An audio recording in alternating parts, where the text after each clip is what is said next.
भर्गो देवस्य धीमहि धियो यो नः प्रचोदयात्।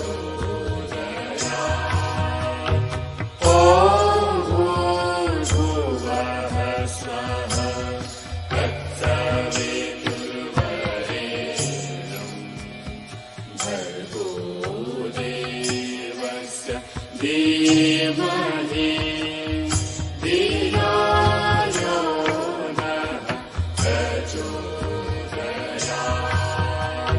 સમજાવી દીધી. તો આજનો આપણો વિષય પણ એ જ છે.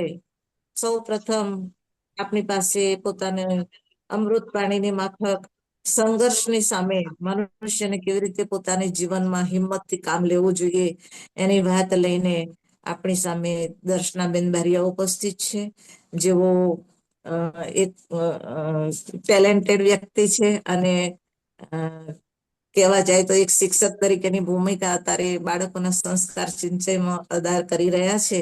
તો એમની આગવી વાણીની અંદર આપણને એમનું ઉદ્બોધન ના દ્વારા આપણને માર્ગદર્શન પૂરું પાડશે.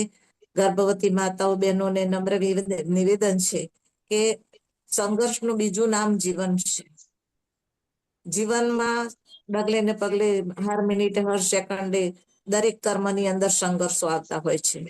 અત્યારે ગર્ભવતી માતાઓની સામે બધા સંઘર્ષોમાંથી પસાર થતા આગળ પોતાનો જીવન ક્રમ ઉત્સાહથી પોતાના બાળક માટે પસાર કરી રહી છે.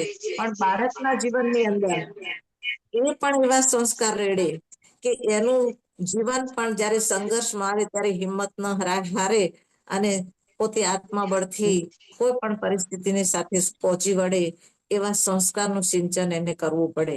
અને એ વાતને લઈને દર્શનાબેન બારિયા ઉપસ્થિત છે. શ્રી દર્શાબેન બારિયાને વિનંતી છે, બેન શ્રી આપનું માઇક અને વિડીયો ઓન કરો અને આપના મુખારવિંદથી પ્રવચન આપો એવી માર્ગદર્શન આપો એવી હાર્દિક શુભેચ્છા. દર્શનાબેન બારિયા. સૌને મારા નમન વંદન. સૌ પ્રથમ ગાયત્રી મંત્ર દ્વારા શરૂઆત કરીશ. ઓમ ભૂર્ભુવઃ સ્વઃ તત્સવિતુર્વરેણ્યં ભર્ગો દેવસ્ય ધીમહિ ધિયો યો નઃ પ્રચોદયાत्. આજની માતાની પાઠશાળામાં વંદનીય માતાજી તથા ગુરુદેવની સૂક્ષ્મ ઉપસ્થિતિમાં હું બારિયા દર્શનાબેન વજેસિંહ, પંચમહાલ ઉપઝોન આપ સૌનું આવો ઘડીએ સંસ્કારવાન પેઢી કાર્યક્રમમાં હાર્દિક સ્વાગત કરું છું. આજનો મારો વિષય છે ગર્ભસ્થ શિશુમાં સંઘર્ષ સામે હિંમત વિશે સંસ્કાર સિંચન. ગુજરાતીમાં કહેવત છે કે મોરના ઈંડાને ચીતરવા ન પડે. મતલબ કે કોઈ ઉદ્યોગપતિનું બાળક હોય તો તેને ઉદ્યોગ સાહસિકતાના પાઠ શીખવવા નથી પડતા, પરંતુ તે આનુવંશિક રીતે તે તેના સ્વભાવમાં આવી જાય છે. તે તેને શીખવવા નથી પડતું. 80% બાળક માતાના ગર્ભમાંથી જ શીખીને આવે છે. બાકીનું બાળક આજુબાજુના વાતાવરણમાંથી શીખીને પોતાનું જીવન ઘડે છે. મતલબ કે બાળક જ્યારે માતાના ગર્ભમાં હોય ત્યારે આવનારા જીવન માટે તૈયાર થઈને જ આવે છે. આજના આપણા વિષય વસ્તુમાં ગર્ભસ્થ શિશુ જ્યારે ભવિષ્યના જીવનમાં આવનારા સંઘર્ષ સામે હિંમત કેવી રીતે રાખશે, તેને અત્યારથી જ આવનારા સંઘર્ષ સામે કેવી રીતે તૈયાર કરવાનું એની વાત આપણે કરવાના છીએ. ગર્ભસ્થ બાળક માતાના પેટમાં એક સ્વભાવ, વ્યવહાર, વર્તનથી શીખતું હોય છે. તે જગ જાહેર અને જાણીતી વાત છે. આપણે મહાકાવ્ય ગ્રંથ મહાભારતની જ એક વાત કરીએ તો અભિમન્યુનો પ્રસંગ યાદ કરીએ. તો અભિમન્યુ માતાના ગર્ભમાંથી જ ચક્રવ્યૂહ કેવી રીતે ભેદી શકાય તે શીખ્યો હતો. પરંતુ ચક્રવ્યૂહનો છેલ્લો કોઠો ભેદવાની વાત મહાબાણાવલી અર્જુન કહેતા હતા ત્યારે અભિમન્યુની માતા સુભદ્રા નિંદ્રાધીન થઈ જાય છે અને અભિમન્યુ સંપૂર્ણ રીતે ચક્રવ્યૂહ કેવી રીતે ભેદવું તે શીખી શકતો નથી અને કુરુક્ષેત્રના યુદ્ધમાં ચક્રવ્યૂહનો છેલ્લો કોઠો ન ભેદવાથી વીરગતિ પામે છે.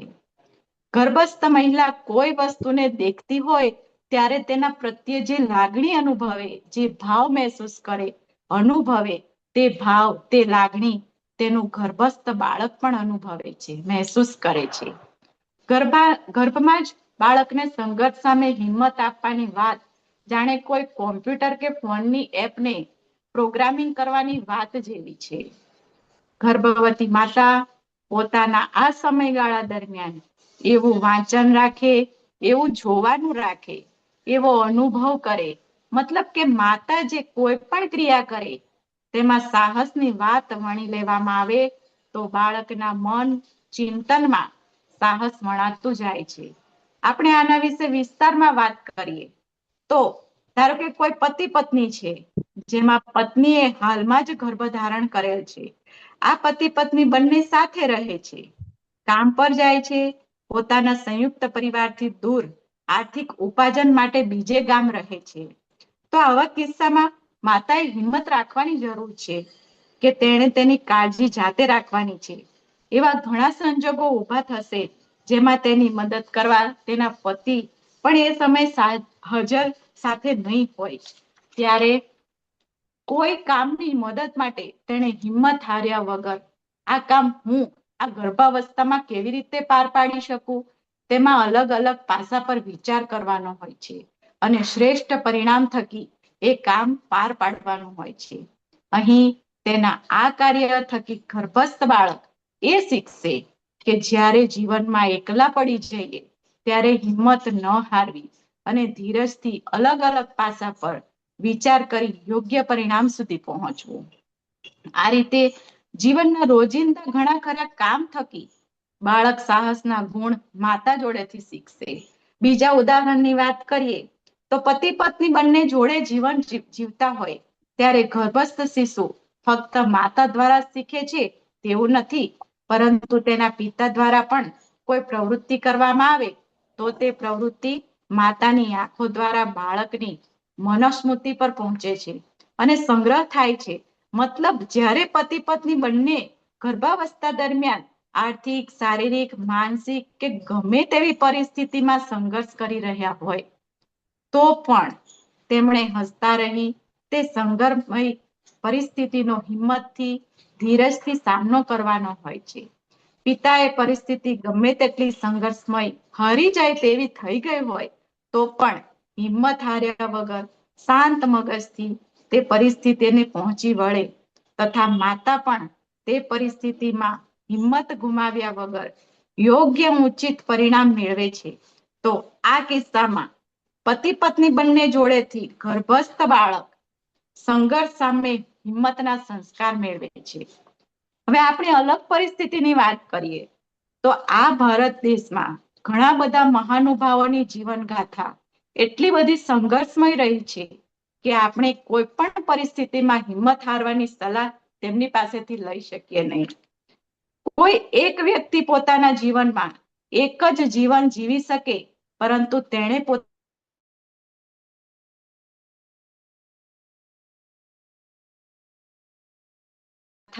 તથા નવલકથા વાંચવી જોઈએ, કારણ કે વાંચન કરવાથી આપણને અલગ અલગ લોકોના જીવન આપણે ખુદ જીવતા હોય તેવું લાગે છે.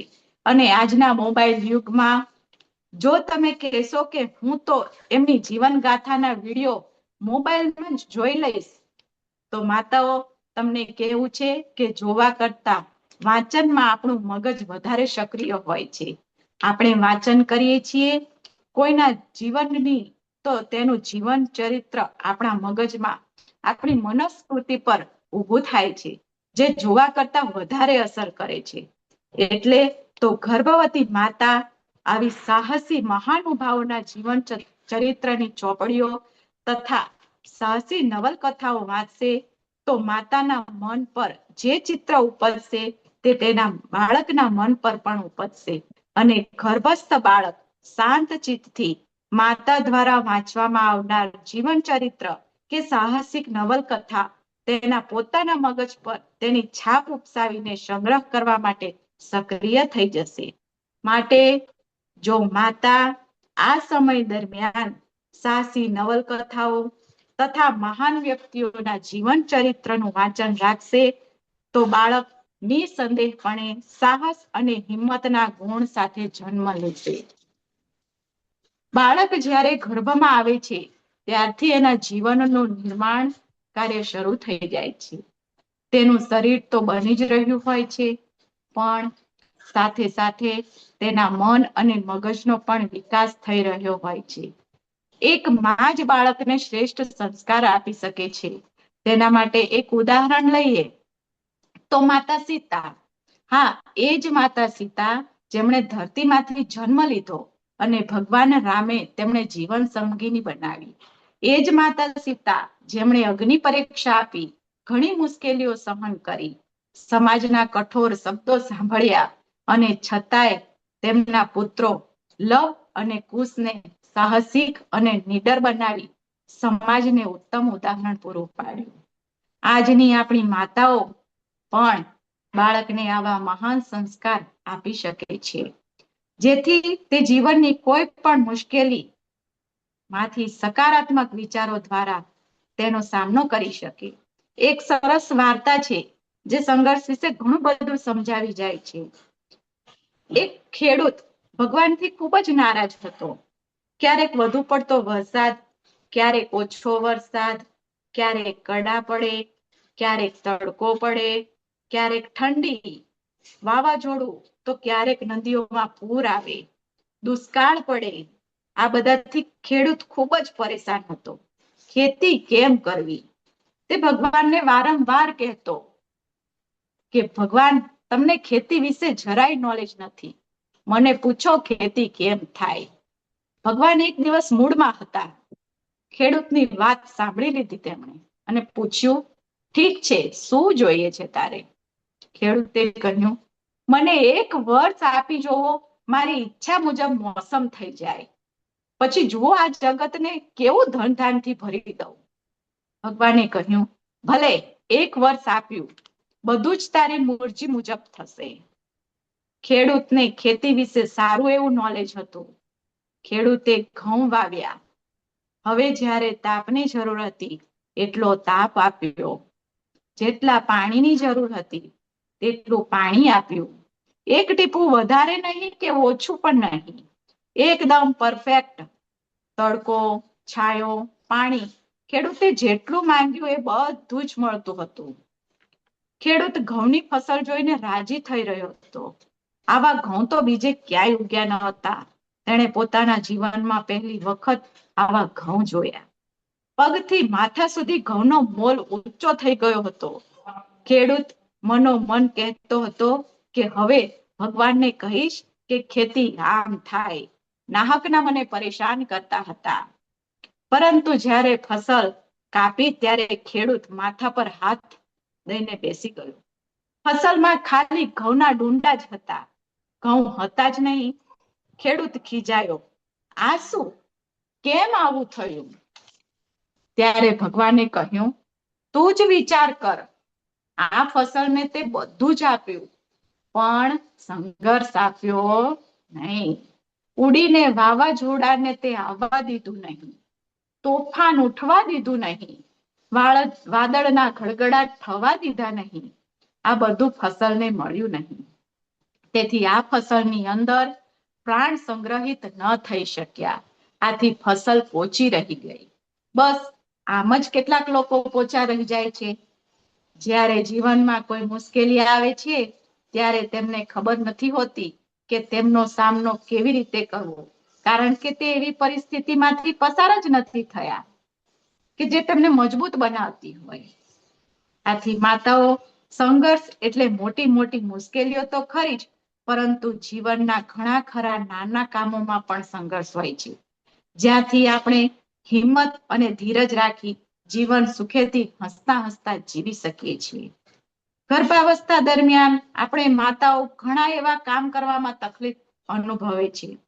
તો આવા કામને અણગમો કર્યા વગર હું કંઈક નવું શીખી રહી છું તેવો ભાવ રાખી સંઘર્ષ કરતા કરતા કામ કરવાનું છે, જેથી ગર્ભસ્થ બાળક તેમાંથી પણ સંઘર્ષ સામે લડવા શીખવાનો ગુણ કેળવી શકે. આપણી વાત આગળ વધારતા જો આપણે રમતની વાત કરીએ તો ગર્ભવતી માતાઓ બેસીને રમી શકાય તેવી ઘણી બધી રમતો છે, જે આપણને કોઈ પણ પરિસ્થિતિમાં કોઠાસૂઝનો ધીરજપૂર્વક ઉપયોગ કરી સંઘર્ષમય પરિસ્થિતિમાંથી હિંમતથી જીવતા શીખવાડે છે. એક એવી જ રમત છે ચેસ. આપણે હિન્દી ભાષામાં તેને શતરંજની રમત કહીએ છીએ. માતાઓ, આ મહાભારતના શકુની મામાની પાસાવાળી જુગારવાળી રમત નથી. ચેસની વાત કરીએ તો આ રમતમાં સામેવાળો પક્ષ આપણના ચારે બાજુથી ઘેરીને આપણા રાજાને હરાવવાનો પ્રયત્ન કરતા હોય છે. તો અહીં આપણે શાંત ચિત્તથી તેની દરેક ચાલનો ધીરજપૂર્વક સમજી વિચારીને જવાબ આપી તેના ઘેરાવાને તોડી આપણે સામા રાજાને આપણી ચાલ વડે હરાવીએ તો ગર્ભવતી માતા કે જે આ રમત રમી રહી હોય છે તેનું ગર્ભમાં રહેલ બાળક પણ આ રમતથી ધીરજ, કોઠાસૂઝ, સંઘર્ષમય સ્થિતિમાં હિંમતથી શું વિચારવું, શું કરવું, શું ન કરવું વગેરે શીખે છે. અને આ રીતે રમતો દ્વારા પણ બાળકને સાહસિકતાના, સંઘર્ષ સામે લડવાના, હિંમતના ગુણ આપી શકાય છે. ગર્ભવતી માતાઓ માટે એમનો આ 9 માસનો સમય ખૂબ જ મહત્વનો છે. એ આ સમયમાં ગભરાઈને બેસી રહે, પ્રતિકૂળતાઓ અને મુશ્કેલીઓથી નિરાશ થઈ જાય તો એ પોતાના બાળકને પણ આ પ્રકારનું હતાશ, નિરાશ, નિમ્ન વિચારવાળું પ્રાપ્ત કરશે. ગર્ભ ધારણ કરવાથી લઈને બાળકના જન્મ સુધીનો સમય બાળકના જીવન ઘડતર માટે ખૂબ મહત્વનો છે. આ સમય જતા રહ્યા પછી, આ પૃથ્વી પર બાળકના આવી ગયા પછી બાળક તેના આસપાસના વાતાવરણમાંથી ઘણું શીખશે. માટે જે કંઈ કરવાનું છે તે આ સમય દરમિયાન ગર્ભવતી માતાઓએ ખાસ કરવાનું છે. સમય ક્યારેય સરખો હોતો નથી. પ્રાતઃકાળનું બ્રહ્મ મુહૂર્ત અત્યારે જ છે, એટલે કે હજી સૂરજ ઉગ્યો છે અને આપણા કામની હજુ શરૂઆત છે. સફળતા મળી શકે છે. માટે માતાઓ, મહેનત આ તમારા ગર્ભાવસ્થાના સમયમાં કરશો તેટલી જ સફળતા મળશે અને મુશ્કેલીઓ દૂર થશે અને એનું પરિણામ તમારા બાળકમાં દેખાશે. અર્જુનનો રથ એકવાર જ કૃષ્ણે ચલાવ્યો હતો. એ એના માત્ર સારથી નહોતા કે જ્યારે હુકમ કરે ત્યારે કામ કરાવી શકાય. ભગવાન રામ અને લક્ષ્મણને ખભે ઉઠાવવાનું શ્રેય હનુમાનને એક જ વાર મળ્યું હતું. એ જ્યારે ઈચ્છતા ત્યારે તેમને હટ કરી ખભે બેસાડી ફરવા લઈ જાય, આવું ફરી ન બની શકે. સમુદ્ર મંથન એક જ વખત થયું અને એમાંથી 14 રત્ન એક જ વાર નીકળ્યા હતા. આવી ઘટનાઓ ઈચ્છે ત્યારે બની શકે નહીં. આથી સમયની મહત્તા સમજી અત્યારથી જ ગર્ભવતી માતાએ પોતાનો સમયનો સદુપયોગ કરવો શરૂ કરી દેવો જોઈએ. માતાઓ પોતાના રક્ત અને માંસમાંથી બાળકનું રૂપ બનાવી આપણી સમક્ષ મૂકે છે. પોતાના કાળજાનું લોહી સફેદ દૂધમાં પરિવર્તિત કરી પીવડાવે છે. આવી કપરી સ્થિતિમાં શૌર્ય, બહાદુરી માતા બતાવી શકતી હોય તો પછી દરેક પરિસ્થિતિને પહોંચી વળવાની ક્ષમતા આનાથી વધારે બીજી કઈ હોય? ઝાંસીની રાણી લક્ષ્મીબાઈની વીરતા વિશે કોણ અજાણ છે? 1857ના સ્વતંત્રતાના સંગ્રામમાં તેમણે યુદ્ધ સંચાલનમાં મહત્વની ભૂમિકા ભજવી હતી. લક્ષ્મીબાઈ અંગ્રેજો સાથે અદ્ભુત પરાક્રમ સાથે લડ્યા અને વીરગતિ પામ્યા. અંગ્રેજ સેનાપતિએ તેમના વિશે પોતાની નોંધમાં લખ્યું, "She was the best and bravest amongst them." એટલે કે તત્કાલીન યોદ્ધાઓ અને સેના નાયકોમાં તેણી સૌથી વધુ લાયક અને બહાદુર હતી. ગઢા મંડલાની વિધવા રાણી દુર્ગાવતીએ મોગલ આક્રમણકારીઓથી પોતાના કિલ્લાની રક્ષા કરવામાં કેટલીય વાર અસાધારણ સાહસ ભર્યા યુદ્ધ કૌશલ્યનો પરિચય આપ્યો હતો. વીરાંગના તારાબાઈ, કર્માવતી, કમલા, કર્ણવતી જેવી અનેક ભારતીય નારીઓના શૌર્યની ગાથાઓથી ઇતિહાસના પાનાઓ હંમેશા ઝગમગતા રહ્યા છે. જ્ઞાનેશ્વર, તુકારામ, કાલિદાસ, તુલસીદાસથી માંડીને વિદ્યાસાગર, પ્રેમાનંદ, મહાવીર પ્રસાદ, નિરાલા વગેરેના જીવન ચરિત્ર ઉઠાવીને જોવામાં આવે તો કઠિનાઈઓ અને સંકટોનો એક જીવતો જાગતો ઇતિહાસ મળશે. તેઓ સંકટની સહેજ પણ પરવા કર્યા વગર પોતાના પથ પર ધીરજપૂર્વક ચાલતા રહ્યા. પરિણામે પોતાના ધ્યેયમાં સફળ થયા અને અભવંદનીય બન્યા. ગર્ભવતી માતાઓએ પણ પોતાના બુદ્ધિ, વિવેક અને પ્રયાસો દ્વારા આપત્તિઓને હલ કરવાના પ્રયાસો કરવા જોઈએ, જેથી ઘણા લાભ થશે. જેમ કે જ્યારે બધી જ શક્તિઓને એકાગ્ર કરી કોઈ એક ક્ષેત્રમાં કામે લગાડશે તો સંતોષકારક ઉકેલ મળશે અને બાળકમાં ધીરજ અને હિંમત રાખવાનો ગુણ કેળવાશે. વિચાર ક્ષમતામાં વધારો થશે. બાળક બુદ્ધિ, વિવેક જેવા ગુણ કેળવતો થશે. હવે જીવનના અગત્યના પાસા વિશે વાત કરીએ તો એ છે વ્યસ્તતા. ગુજરાતીની કહેવત છે કે નવરો નખો દ્વાળે. માતાઓ, તમે જો ઘણા ખરા મોટા સફળ લોકોની જીવન ગાથા જોશો તો ખબર પડશે કે તેમને તેમના વ્યસ્ત કામકાજના શેડ્યુલમાંથી અંગત કામકાજ માટે સમય મળતો નથી. એક સફળ વ્યક્તિએ કીધું છે કે મારા સંઘર્ષકાળ દરમિયાન હું મારું કામ કરવા તથા ઈચ્છિત પરિણામ મેળવવા એટલો બધો વ્યસ્ત રહેતો હતો કે મને મારા દુઃખો માટે રડવાનો પણ સમય ન હતો. સ્વામી વિવેકાનંદે કહ્યું છે કે વ્યસ્ત માણસને આંસુ વહાવવા માટે કોઈ સમય જ નથી મળતો.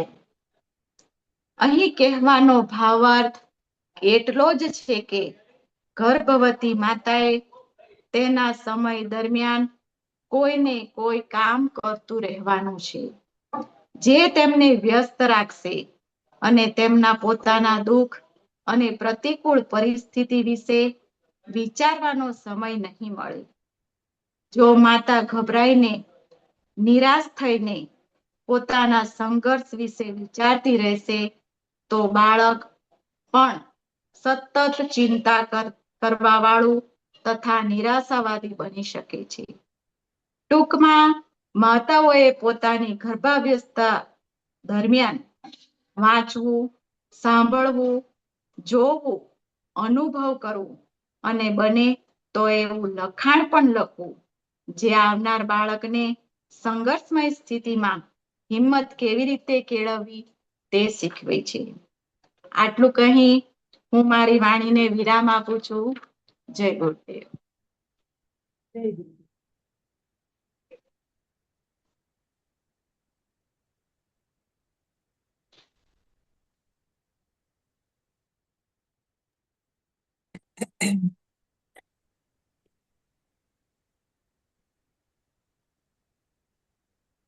જય ગુરુદેવ. ખૂબ ખૂબ આભાર દર્શનાબેનનો. વ્યસ્ત સમયમાં બહુ બધા વ્યસ્ત હતા છતાં પણ એમણે તૈયારી કરી ન કરી ખબર નહીં, પણ પોતે અહીંયા આગળ ગુરુદેવના કામમાં સામેલ રહ્યા અને પોતાની વાત રજૂ કરી. બેન શ્રી આપનો ખૂબ ખૂબ આભાર. હવે આપણી સમક્ષ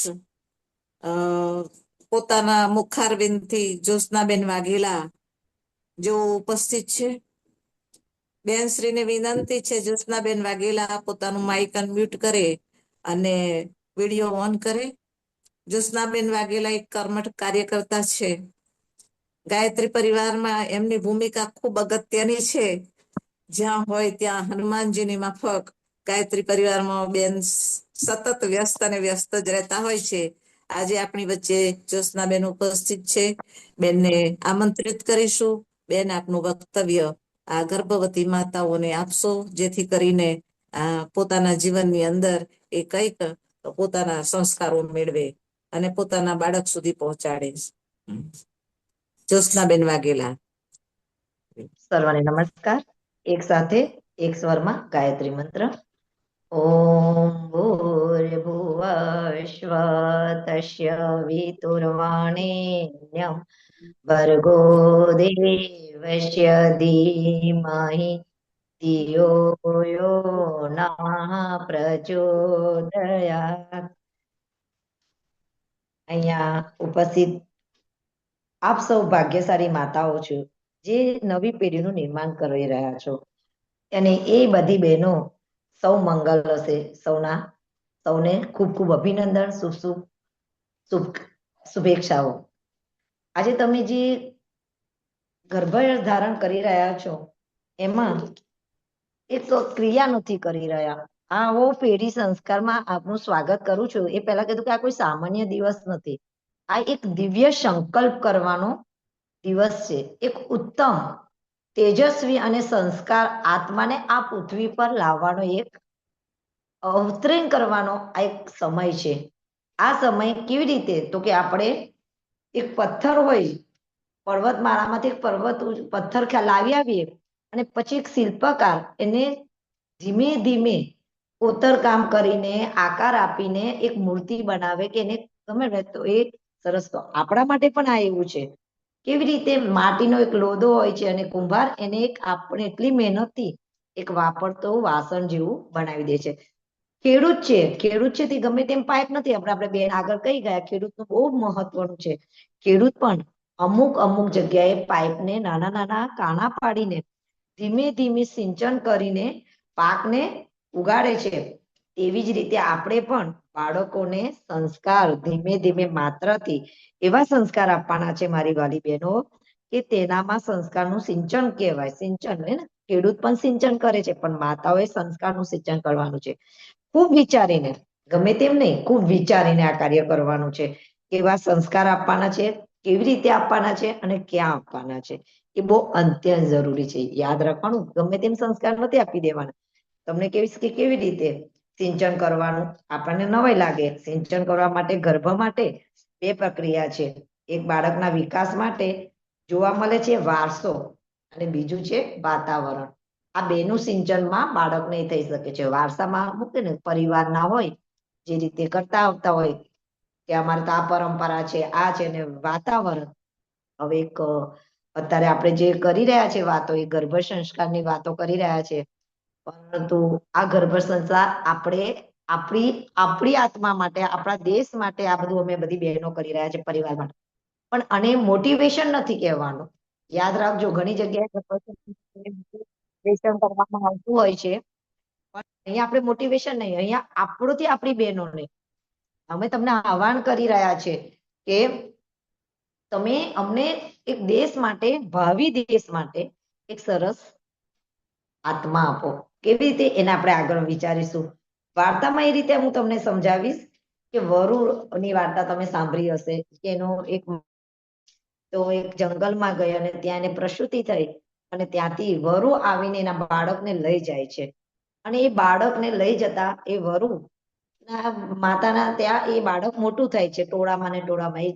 એને 2 પગ ને 2 હાથ છે, પણ વરુ સાથે રહીને એ 4 પગે ચાલે છે. વરુની જેમ એ મોટો થાય છે, અને ત્યાં કોક આવી જાય છે મનુષ્ય. અરે આ તો આપણો મનુષ્ય બાળક છે, અને એને લઈ જાય છે, અને પ્રતિબિંબ બતાવે છે કે ભાઈ તું ઓળખ. એમ ઓળખવા માટે એને એમ કહેવામાં આવતું હોય છે, અને એનું જ્ઞાન કરાવે છે. એમ આપણે પણ આપણા બાળકોમાં વિચાર કરવાની. તમે કદી વિચાર્યું છે કે બાળકને વિચાર કરવાનું ક્યાંથી આવડ્યું?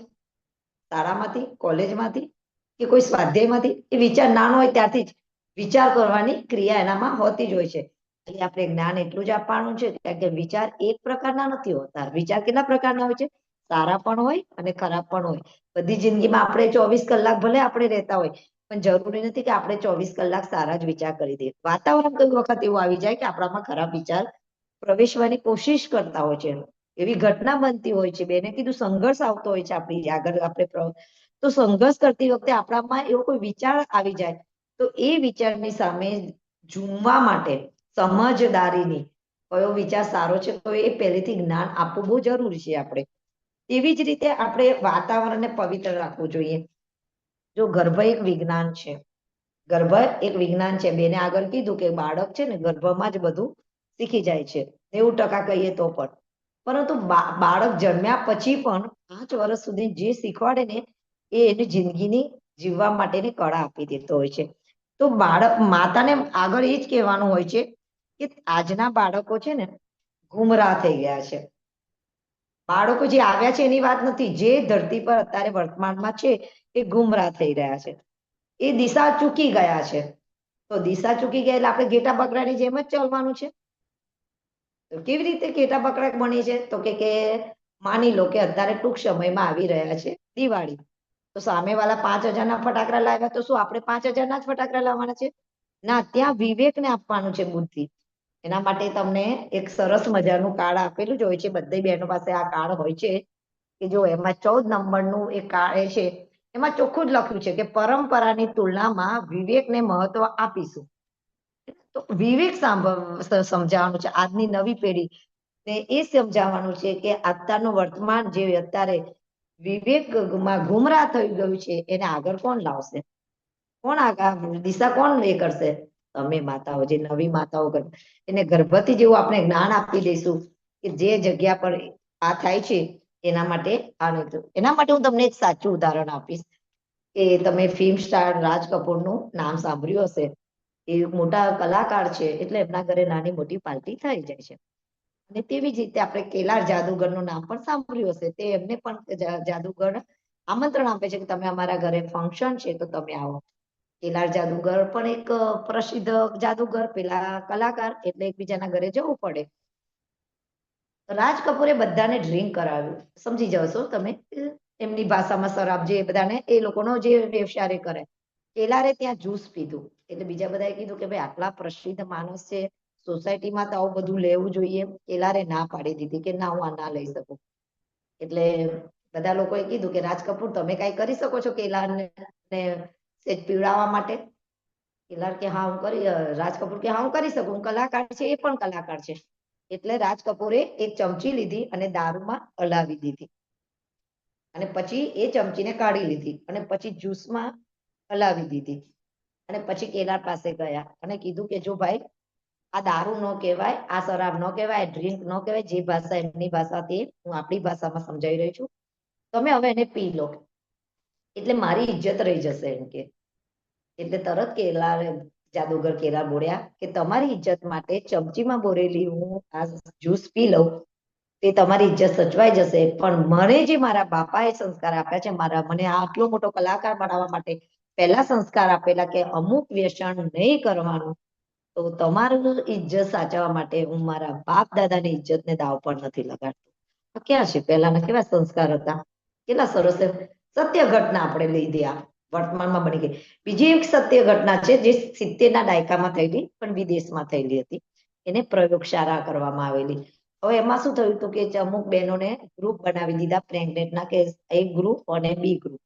હવે એમાં શું થયું કે એ ગ્રુપને સંગીત સંભળવાનું, તમે અત્યાર સુધી બધા પ્રવચનો સાંભળ્યા હશે, એમાં તમને શીખવાડવામાં જ આવ્યું હશે કે સંગીત સાંભળો, આ કરો, વ્યાયામ કરો. તો એમને કીધું ચાલો આપણે સંગીત પર એક પ્રયોગ કરીએ. તો એમને એક સરસ મજાની બહેનોને, એ ગ્રુપ વાળી બહેનોને સરસ સંગીત સંભળાવવામાં આવતું હતું અને બી ગ્રુપને નોર્મલ સંગીત સંભળાવવામાં આવતું હતું.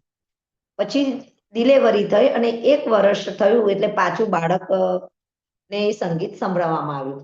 જે 1 વર્ષનું બાળક હતું એ શાંતિથી સાંભળતું હતું કારણ કે એને માના પેટમાં સાંભળતું હતું. બી ગ્રુપના બાળકોએ કોઈ રિસ્પોન્સ આપ્યો નહીં કારણ કે એમને પહેલી વાર સાંભળ્યું. ધીમે ધીમે બાળક મોટા થયા એટલે એમને મનગમતા રમકડા બધે ગ્રુપના બાળકોને આપી દીધા. એ ગ્રુપના બાળકોને પણ મનગમતા લીધા અને બી ગ્રુપના પણ બાળકોએ મનગમતા રમકડા લીધા. જેવા બધા જ બંને ગ્રુપના બાળકો રમતા હતા ત્યાં પેલું સંગીત ચાલુ કરવામાં આવ્યું, જે ગર્ભ સંસ્કાર વખતે સંભળાવાયું હતું.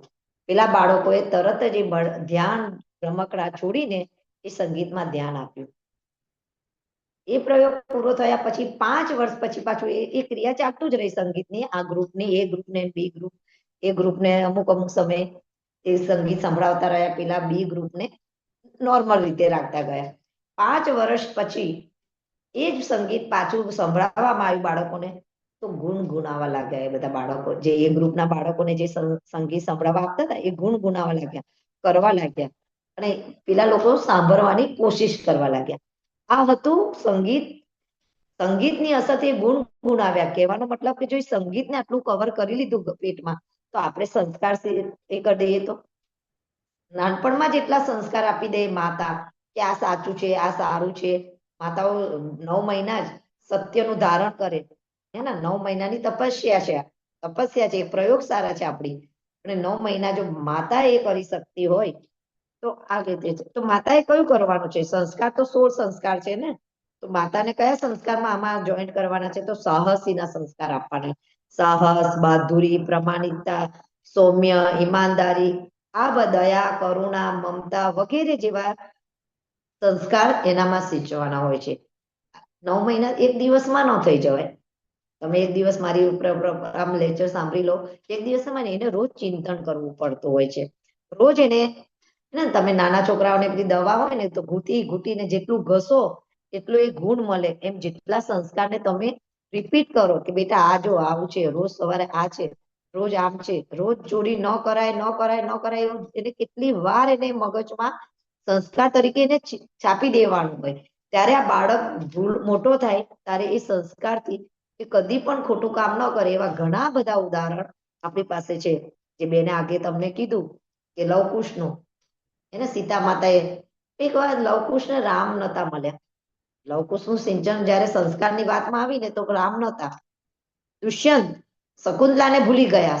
જે એમની વીટીનો જે એમનું જે શ્રાપ હશે એ બધું આપણે બાજુ પર, આપણે સંસ્કારની વાત કરીએ કે દુષ્યંત પણ શકુંતલાને ભૂલી ગયા. પણ એ બે માતાઓ એવી હતી કે એમના સંસ્કારથી એમને એમના બંને બાળકોને મહાન બનાવ્યા. ત્યારે લવકુશે અશ્વમેઘનો ઘોડો રોક્યો અને દુષ્યંત પેલા ભરતે સિંહના દાંત ગણ્યા. તો આ માટે શું હતું? એ બેનો માટે, એ બેન માટે શું હતું કે બેનો આટલું સરસ એમને કરી આપ્યું? તો બેનમાં હતું ચારિત્ર, ચિંતન અને આચરણ. 9 મહિનામાં આપણું ચિંતન સારું હશે, આપણું ચારિત્ર સારું હશે અને આપણું આચરણ જો સારું હશે તો આપણા માટે આવા બાળકો અશક્ય નથી, શક્ય છે.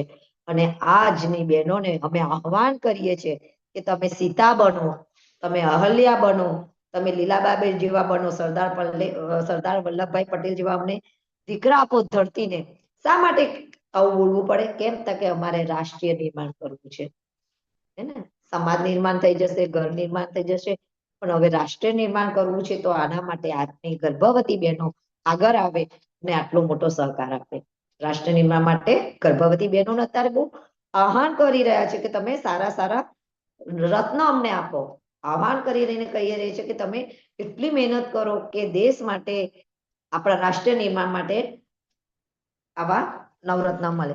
બીજું એક વાત આ છે, તમને કહી દઈએ કે સંસ્કાર શબ્દ જે છે ને, અત્યારે તમે ઘણી બધી બહેનો, અહીંયા 30 બહેનો હશે, મેં જોયું નથી કેટલી બહેનો ઓનલાઈન છે, પણ જેટલી બહેનો હોય એના બધાને ઇંગ્લિશ શબ્દ હોય. દાખલા તરીકે હું બોલું કે શુભ સવાર, એટલે બધાને તરત ખબર પડી જાય કે ગુડ મોર્નિંગ, એવું તમે બોલી જાઓ. પણ સંસ્કાર માટે હજુ કોઈ શબ્દ તમે જલ્દી કેચઅપ કરીને મનમાં બોલી લો, સંસ્કારનું ઇંગ્લિશ તમે શોધી લો, નહીં શોધાયું. હજુ સુધી પરફેક્ટ નથી શોધાયું. કેમ? કે પશ્ચિમ વાળાને આપણે પૂછીએ કે સંસ્કાર, તો કે કલ્ચર, એટલું જ બોલી શકે છે, કલ્ચર. પછીના લોકો કલ્ચર શબ્દમાં એ તો એક સંસ્કૃતિમાં શબ્દ આવી ગયો. તો સંસ્કૃતિ આપણે એમ કહીએ છીએ ભારતીય કલ્ચર આપણે બોલીએ છીએ. સંસ્કારને શબ્દ હજુ શોધી રહ્યા નથી. ટ્રાય કરો, જો મળી જાય તો મને તમે આપી દેજો, તો બીજા પ્રવચનમાં મને કામ લાગે. સંસ્કૃતિ મહાન છે આપણી ભારતીય સંસ્કૃતિ બહુ મહાન છે. પરંપરા ઉજ્જવળ છે, એટલે આપણી પરંપરાઓ બધી ઉજ્જવળ છે. કેમ? કે ઋષિઓએ ચિંતન કરીને આ સંસ્કાર પરને આપણે વાતો આપી છે. બાળકમાં છે ને બધું ગર્ભમાં શીખી જાય છે, એ વાત તો આપણે માની લીધી. પણ બીજું શું છે કે ખબર છે તમને? અત્યારે બાળકને આપવા જેવું બીજું છે તહેવારનું એ પ્રવચન આપણે આપવાનું છે કે બાળકોને તહેવાર આપવાના છે, તહેવારનું જ્ઞાન આપવાનું છે કે આપણી અંદર આજે નવા નવા તહેવાર આવી રહ્યા છે અને આપણે તો આજે બહુ ભાગ્યશાળી છે કે આપણા બાળકોને આજે પ્રવચન દ્વારા 11 થી થયેલા મુખ્ય તહેવારની આપણે એમને સંવાદ દ્વારા એમને આપીશું કે દિવાળી એ મુખ્ય તહેવાર છે આપણો, પણ દિવાળીને જો ઉજવવા અત્યારે આજની જે જનરેશન છે એને દિવાળી વિશે આપણે બોલવાનું કહીએ તો એ એવી રીતે બોલી શકશે કે ઘર સાફ કરવું, નવા તોરણ લટકાવવા, ઘર ઉપર ઝબુકિયા લટકાવી દેવા, નવા નવા કપડા લઈ આવવા, મીઠાઈઓ લાવી, નાસ્તા બનાવવા, એ આજના બાળકો આટલું જ તમને કહી શકશે. અને પછી વધુ જો કોઈ સંસ્કાર આપણે પૂછીએ કે બેટા હજુ કઈ કહો ને, હા તો મમ્મી સવારે ઉઠે છે, સાથિયા પૂરે છે, દીવા કરે છે, ઘરમાં થોડી પેલી લક્ષ્મીજીની પૂજા થાય છે, એવું બધું આપણને આટલું નોલેજ મળી જાય. પણ આવનાર પેઢીને જો આપણે એમ કહીશું કે બેટા આ બધું સાચું છે, એ ભૌતિક રીતે બધું સાચું છે, પણ લક્ષ્મીજીની સાથે ગણપતિની પૂજા કેમ કરવામાં આવે છે એવું પૂછે તો સિક્કો બધા ગણપતિની પૂજા જ કરતા હશે. ત્યાં બધાના ઘરે લક્ષ્મીજી પૂજન હશે તો ગણપતિ હશે. તો આપણે કહીએ કે લક્ષ્મી આપણી પાસે આવવાની છે, સાથે સાથે વિવેક નહીં હોય એ લક્ષ્મીનો ઉપયોગ કરતા આપણને નહીં આવડે, એ બાળકને આપણે કહીએ છીએ કે ગણપતિનું પૂજન એક વિવેકના દેવતા છે અને એ વિવેકના દેવતા માટે આપણે ગણપતિનું પૂજન કરીએ છીએ.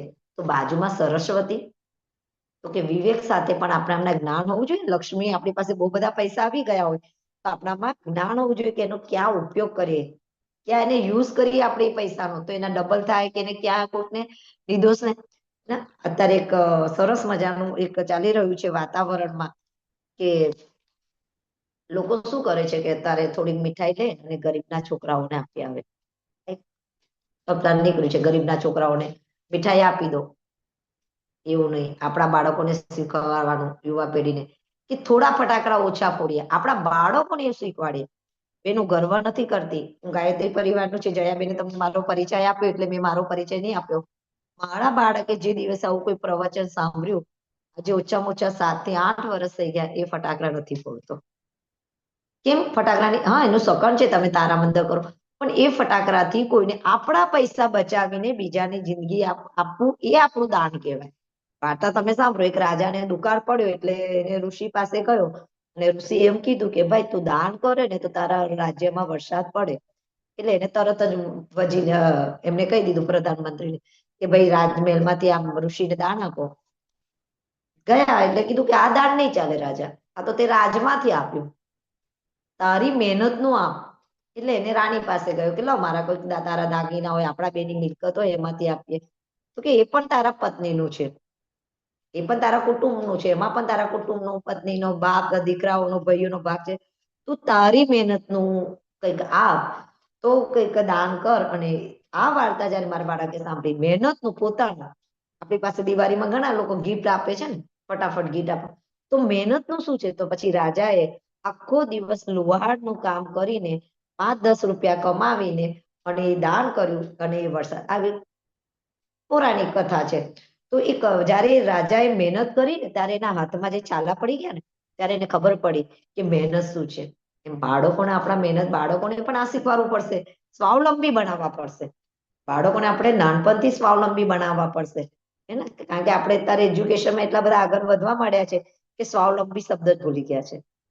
સંસ્કારમાં એક સ્વાવલંબી શબ્દ એ નાનપણથી તમારે આપવા પડશે કે જાતે કામ કરવું પડશે, કેવી રીતે જાતે, ચપ્પલ ક્યાં મૂકવા પડશે, સ્કૂલથી આવીને શું કરવું પડશે, ટીચરો જોડે કેવી રીતે બોલવું પડશે.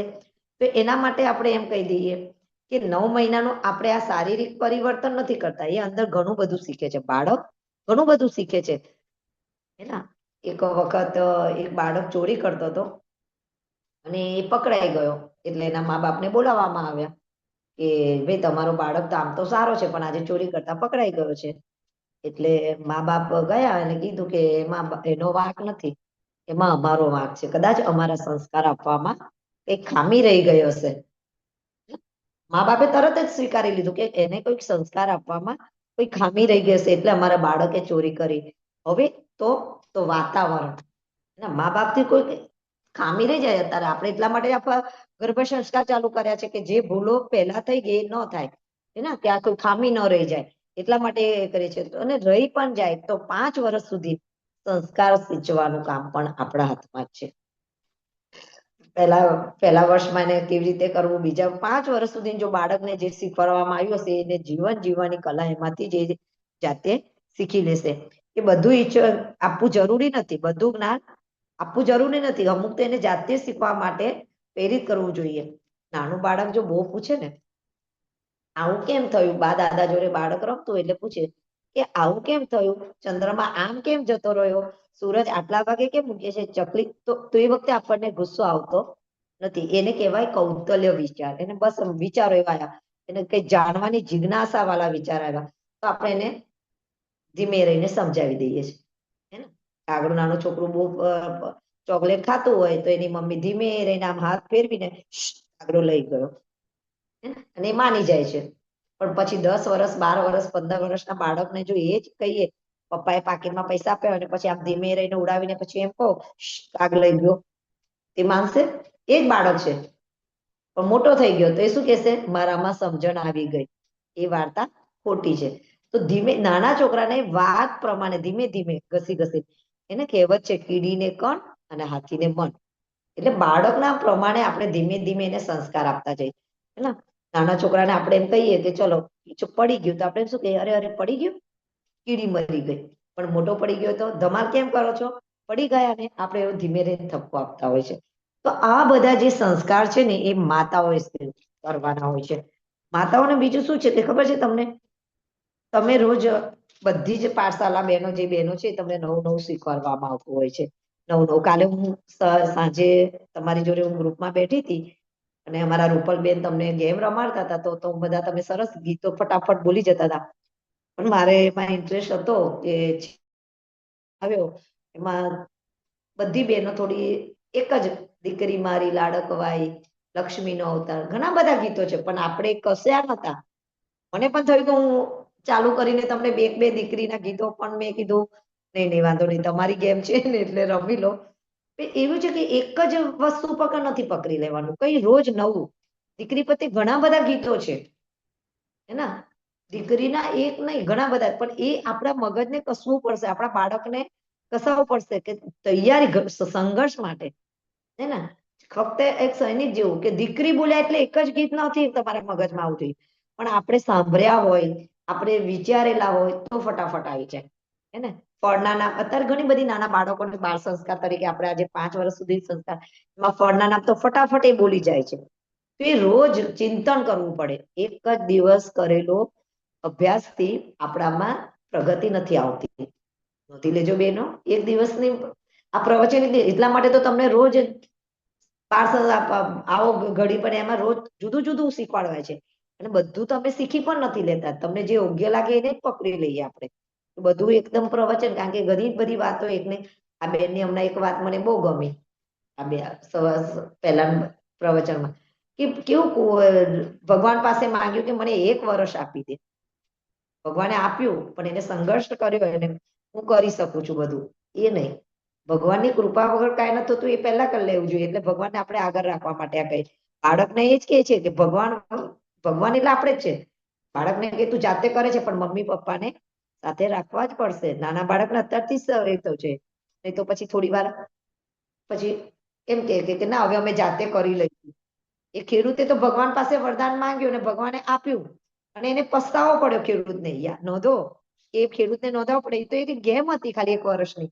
પણ આપણા માટે 9 મહિના આપણે મહેનત કરીએ અને પછી આપણો ઘઉં ના પાકે આપણું બાળક, તો ભગવાન તો એ વખતે શું કરશે? પણ ભગવાન આ વાર્તા પરથી આપણે શીખી લઈએ કે આપણા 9 મહિના સમય સંઘર્ષ વાળા, એને યોગ્ય પાણી આપી દઈએ, યોગ્ય ખાતર આપી દઈએ, યોગ્ય નિંદણ કરી દઈએ, એટલી મહેનત કરીએ કે ભગવાન પણ મજબૂર થઈ જાય કે હવે આને આ મહેનત પર એને દાણા પૂરવા પડશે, એવું આપણે એને કરી દઈએ. અને એ માટે જ આપણે આ વાર્તા પરથી કે ખેડૂત આપણે જ છે. વાર્તામાં એવું ખેડૂત આપણે જ છે. ભગવાન તો છે જ આપણી જોડે, પણ શું માંગે છે? સંઘર્ષ એટલે મહેનત માંગે છે. વગર મહેનતે કાંઈ મળતું નથી. આપણે બીજું એક છે કે જ્યારે કોઈ પણ સ્ત્રી માતા બનવાનું હોય ને, તો ફક્ત એ બે આત્માનું મિલનથી નહીં, એને પહેલા થાય લગ્ન થયા પછી આપણે થાય કે હવે મારે માતા બનવું છે, એવો વિચાર આવે. એને કે માતા બનવું, નવા નવા લગ્ન થયા હોય, 6-5 વર્ષ થઈ ગયો તો પછી આપણને એક વિચાર આવે કે મારે માતા બનવું છે, ત્યારથી જ આપણા ગર્ભ સંસ્કાર ચાલુ થઈ જાય છે બેન. એવું નહીં કે આપણે બીજ રોપાઈ ગયા અને પછી આપણાને ડોક્ટરે કીધું કે તમે પ્રેગ્નેન્ટ છો. નહીં નહીં, ત્યારે ગર્ભ સંસ્કાર નથી થતા. ગર્ભ સંસ્કાર ક્યારે થાય છે? તમારા મગજમાં એ બી આવ્યો કે હવે મારે માતા બનવું છે, ત્યારથી જ આ બી રોપાઈ જાય છે. ડોક્ટર કે ત્યારથી નહીં, તમે કેવી રીતે, ત્યારથી તમારી યાત્રા શરૂ થઈ જાય છે કે હવે હું માં બનીશ તો મારે દવાખાને જવું પડશે, ફાઇલ તૈયાર કરવી પડશે, મારે આ ખાવું પડશે, આ નહીં. ગર્ભ સંસ્કારની શરૂઆત ત્યાંથી જ થઈ જાય છે. જ્યારે પહેલી વાર જીવનની કલ્પના કરે છે, હે ને, માં બનવા માટે આપણે કલ્પના થાય છે કે પેટમાં ગર્ભ ધારણ થશે તે કલ્પના. પછી એનું માતા બનવા માટે શું કરે છે? એક અદ્રશ્ય વિદ્યા છે. અદ્રશ્ય વિદ્યા છે. જ્યારે તમે અંદર ખબર ખરી પડે તમને, અમુક બહેનોને ત્યારે 2 મહિના થાય પછી એને બાહ્ય લક્ષણ થાય, વોમિટ થાય છે, કે એને ચક્કર આવે છે, કાં તો તમારી ડેટ નથી આવતી, એટલે તમે ચેક કરો છો કે બેન હવે અમારા, તો એ પરથી તમને ખબર પડે છે.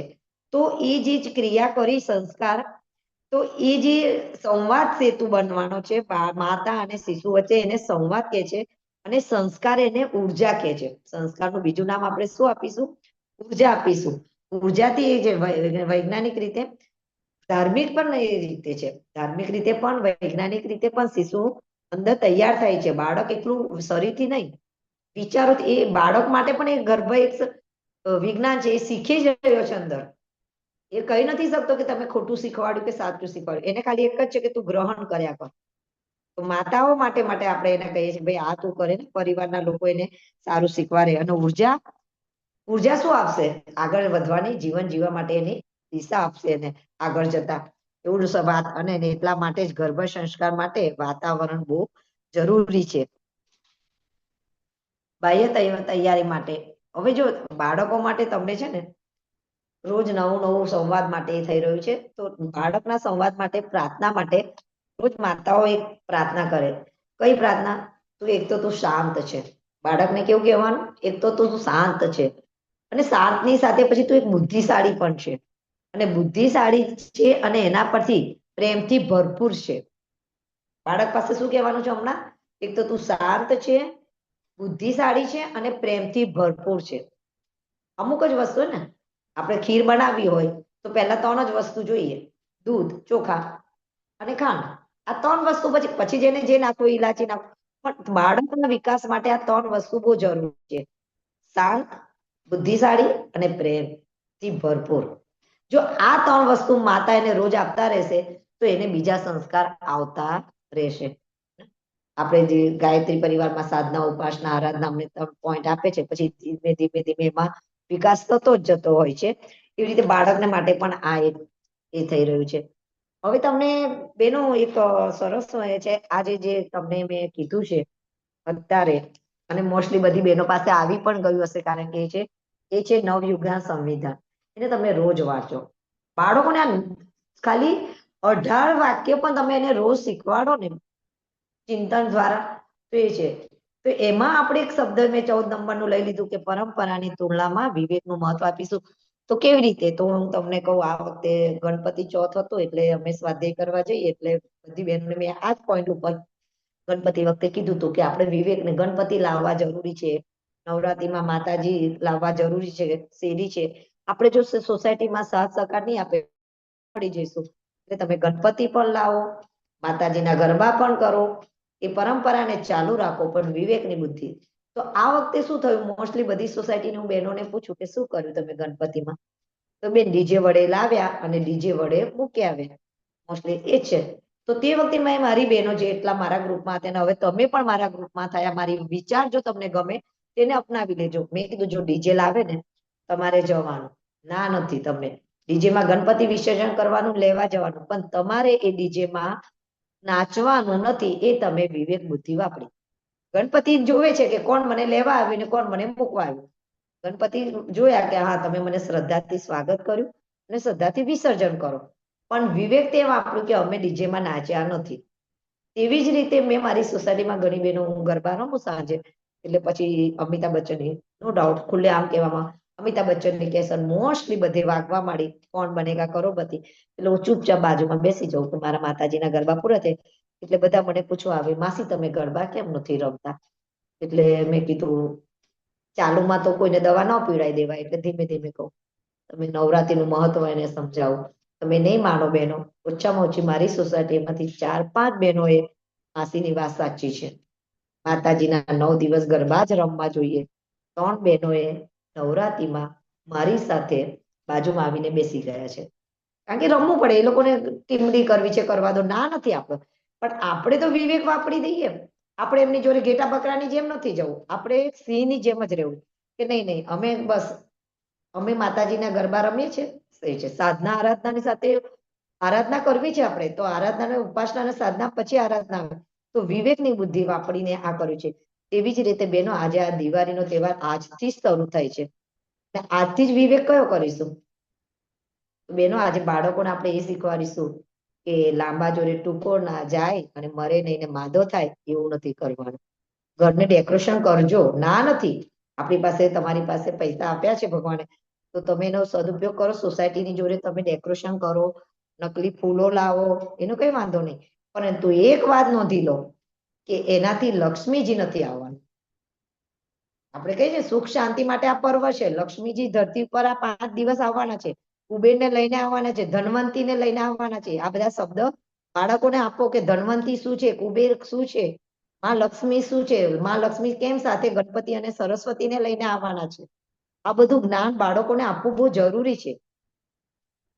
કેમ તો કે ધનવંતીનો આ તહેવાર છે. જ્યારે સમુદ્ર મંથન થયું ત્યારે 14 રત્ન નીકળ્યા, એમાં લક્ષ્મીજી નીકળ્યા. લક્ષ્મીજીએ વિષ્ણુજીને વરમાળા પહેરાવી અને એ દિવસે આ લક્ષ્મીજી ધરતી પર નહીં. ધનવંતી છે, આરોગ્યના દેવતા છે. એનું પૂજન ધનતેરસના દિવસે કરવામાં આવે છે. તો એની પાછળ શું છે, કયું કરીએ તો આપણે આરોગ્ય મળે, કેવી રીતે? એટલા માટે નાસ્તાની પાછળ પણ પ્રથા છે આપણી કે ઋતુ બદલાય છે એટલે આપણે ચોરાફરી બનાવીએ, આ ખાઓ પેલું ખાઓ. એનું નો ડાઉટફુલ આપણે એને કરવું જ જોઈએ, પણ એમાં વિવેક કરવો જોઈએ. પછી નહીં કે ટૂંકા જો પછી તૈયાર લાવીને મૂકી દઈએ, 50 નાસ્તા લાવી દઈએ ને શક્કરપાળા લાવી દઈએ મીઠાઈ નહીં. એને ઋતુ પ્રમાણે ખાવા માટે બનાવડાવ્યું છે, તો મહેમાન માટે પણ. હવે આપણે જો એક યોગેશ્વર વાલાને એક તિકાર સંધ્યામાં આપણે એવું શીખવાડ્યું છે, માતૃદેવો ભવ, અતિથિ દેવો ભવ, પિતૃ દેવો ભવ, સ્વાધ્યાયમાં માદ ન કર. આવું તો આ અતિથિ માટે આપણે કરી રહ્યા છે ને. આપણે અતિથિ દેવો માનીએ છીએ, તો શું દેવને તમે દુકાનનું લાવીને ખવડાવી દેવાનું? વિચારવા જેવી. બાળકોને આ શીખવાડવાનું છે કે એક બાજુ તમે દેવ કહો છો કે અતિથિ દેવો, અને નવા વર્ષમાં તમારા ઘરે કોણ આવવાના છે? મહેમાન જ આવવાના છે. તો તમને શીખવાડવામાં આવે છે અતિથિ દેવો ભવ. તો દુકાનમાંથી તો શું એ લોકો પાસે નથી? પણ પહેલાના જમાનામાં એવું હતું કે બધાના નાસ્તા એક જ, બધા જ મઠિયા બનાવે બેન. તમે પણ બનાવો, મારા પણ બનાવો, પણ સ્વાદ બધાનો જુદો જુદો હતો ને. એમાં આપણે આનંદ લેતા હતા. અરે વાહ, તમારા તો સરસ બને છે ને, તમે શું નાખ્યું? પણ હવે તો એક જ દુકાનમાંથી આપણે બધા લાવી દઈએ એટલે પછી પાછા કહીએ કઈ દુકાનમાંથી લાવ્યા. પહેલા એ પૂછતા હતા કે શું બેન તમે શું નાખીને બનાવ્યું તો આટલા સરસ થયા, પણ હવે કે આ કઈ દુકાનના છે. ક્રિયા તો એ જ ચાલી રહી છે, ચેન્જ થઈ ગયું ને. પહેલા તમે કેવી રીતે બનાવી એ પૂછતા હતા, પણ હવે આ કઈ દુકાનના લાવ્યા, કયાથી લાવ્યા. આવું ન થતા આપણી સંસ્કૃતિને પુનઃ જાગૃત કરવા માટે આપણે આ ગર્ભ સંસ્કારમાં જોઈન્ટ થઈએ છીએ કે આપણે વિવેકથી વાપરીને કે ના ના ના થોડું આપીએ, મહેમાનને થોડું આપીએ પણ સારું આપીએ. બાળકને આ શીખવાડવાનું છે. સત્યમેવ જયતે. જો બાળકને અત્યારથી સાચું છે કે થોડુંક આપીએ ના. તો દિવાળીના દિવસે આપણે આટલી બધી, હું નામ ભૂલી ગઈ છું, કે વાઘ બારસના દિવસે આપણે ગાયનું વાછરડાનું પૂજન કરીએ છીએ. ઘર સ્વચ્છ કેમ કરીએ છીએ? બધા એમ કે આપણે ચલો કે બધા દિવાળીના દિવસે જ કેમ ઘર, ના ના એવું નથી. ચોમાસાના 4 મહિના વરસાદ પડી ગયો, બાળકને વિવેકથી સમજાવવું કે ચોમાસાના 4 ખેતીવાડીમાં વરસાદ, અને વરસાદ હવે જઈ રહ્યો છે, ઋતુ બદલાઈ રહી છે, એટલે ધીમે ધીમે આપણે બધું જીવજંતુ, જીના જીના બેક્ટેરિયા મરી જાય એના માટે ફટાકડા ફોડવામાં આવતા હતા. જો એ વિવેક આપણે વાપરી લઈએ. કોઈ પૂછે કે ફટાકડા કેમ ફોડવામાં આવે છે, તો બધા કે બસ શોખ માટે. પણ શોખ માટે નતા, વિવેક વાપરો કે ફટાકડા પહેલા કેમ ફોડતા હતા. તો કે પહેલાના જમાનામાં જે આ બેક્ટેરિયા થઈ ગયા એના ધુમારાથી જે જીના જીના બેક્ટેરિયા હતા એ મરી જતા હતા. એટલા માટે ફટાકડા ગંધથી ના, કોઠી ને તારામંદર હવે શોખ માટે કરીએ છીએ, પણ એનું કારણ મુખ્ય આ હતું. જો આ વિવેક આપણને આવી જાય. તેવી જ રીતે ધનતેરસના દિવસે આપણે લક્ષ્મી પૂજન કરીએ છીએ. તો લક્ષ્મી પૂજન તે દિવસે માતાજી વરદાન આપે કે તમે અમે ધરતી, માધા પાસે સમય નથી હોતો. હું ધારું તો મેં કાલે, માધા પાસે સરખો સમય ના હોય, પણ મારે તમને કંઈક આપવું છે, તો મેં કેવું કે હું ચલો આ દિવસે હું પ્રવચન આપીને તમને કંઈક આપી દઈશ. કારણ કે બધાની પાસે બધા દેવી દેવતાઓ પાસે બધા સાથે આવે તો તમે જ્ઞાન લઈ પણ ન શકો. એટલે બધા દેવી દેવતાઓને જુદો જુદો સમય આપ્યો છે. ચતુર્માસમાં વિષ્ણુ ભગવાન સૂઈ ગયા ત્યારે એમને કીધું કે હે શિવજી, તમે શ્રાવણ મહિનામાં જ્ઞાન આપી દેજો. શિવજી ધ્યાનના દેવતા છે. શ્રાવણ મહિનામાં લોકોએ દૂધ ચડાવી દીધું, બીલીપત્ર ચડાવી દીધા, પણ એમને એ જ નથી ખબર કે શિવજી કયા દેવતા છે, શિવજીને શું વધારે ગમે છે. તો શિવજીને ધ્યાન વધારે ગમે છે. એ બાળકોને પેલું પૂજા પાઠ કરવી એ ભૌતિક સુખ મળશે, પણ જો શિવજીના ભગત હોય તો એને ધ્યાન બહુ જરૂરી છે. મહાકાળને તો ધ્યાન ગમે છે. પછી આવ્યા ગણપતિ, વિવેક આપવા આવેલા. તો એ 14 દિવસ બાળકોને આપણે જ્ઞાન આપવાનું હતું. બાળકોને હર તહેવારમાં કઈ નવરાત્રીના 9 દિવસમાં દુર્ગા પૂજનથી બાળકોને એ જ્ઞાન આપવાનું છે કે શા માટેનો આપણે તહેવાર ઉજવીએ છીએ. તો તહેવારનું એક 9 મહિનામાં તો આપણે એટલા બધા તહેવાર બાળકોના આવી જાય કે બધા તહેવારની પાછળ એનો ધાર્મિક મર્મ શું છે, તમારા જીવનમાં કયો વિકાસ થાય છે, એનો માટે આ છે. એક પ્રયોગશાળા છે. તહેવાર પણ એક પ્રયોગશાળા છે કે આ તહેવારમાં જન્માષ્ટમીના દિવસે આપણે પારણું કેમ ઝુલાવીએ છીએ. બાળકોને એમ કહીએ કે પારણું કેમ ઝુલાવીએ છીએ આપણે, તો બાળકો કહેશે કે એમનો જન્મ થયો. ના ના, એને જ્ઞાન આપો કે શ્રી કૃષ્ણ ભગવાન તો અવતાર બનીને આવ્યા, પણ એને કામ કરીને એક મહાન કામ કર્યું. કંસને માર્યો, ધરતી પરથી બધા પાપ હટાવ્યા. એટલે ને તો તું બાળક, તું પણ મહાન કામ કરે તો તને પણ લોકો પૂજે. ચાલો ભગવાનનું નામ બાજુ પર મૂકી દઈએ, કારણ કે એ તો ભગવાન હતા માન લો, પણ શું સ્વામી વિવેકાનંદ નતા સારા કામ કરીને મહાન બન્યા? એમની જયંતિ પણ આપણે ઉજવીએ છીએ. એવું બાળકોને જ્ઞાન આપવું પડે કે ચાલો આપણે જલારામ જયંતિ નથી ઉજવતા, તો આ બધું બાળકને એમ કહેવાય કે આ જો એને તો એ કહે છે બાળકને કે તું અત્યારથી આ બધી વાર્તા સાંભળવાની મતલબ ખાલી તહેવાર ઉજવવાનો નથી, એને પ્રેરણા આપવાનું છે કે બેટા જો તારી પણ જન્મ જયંતિ ઉજવી શકાય.